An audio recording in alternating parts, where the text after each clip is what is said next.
تخيلي معايا كده ان عندك 65 سنة ومفيش عندك شغل ثابت ومعكيش فلوس تكفيكي تعيشي. لو حد قالك في اللحظة دي انك بعد كام سنة هتبقي صاحبة واحدة من اشهر العلامات التجارية في العالم، هتصدقي؟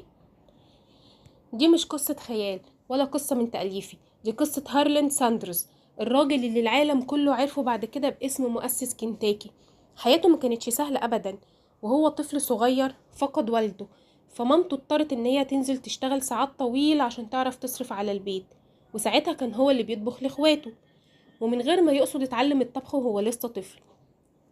كبر واشتغل في شغلانات كتير جدا، اشتغل مزارع واشتغل سواق واشتغل بياع تأمين اللي هو زي السيلز بتاع التأمين، واشتغل راجل إطفاء واشتغل عامل في السكة الحديد، وكل مرة كان بيفتكر ان دي البداية، يجي يحصل حاجة.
اوعي تيأسي واوعي تستسلمي، ومهما حصل مهما حصل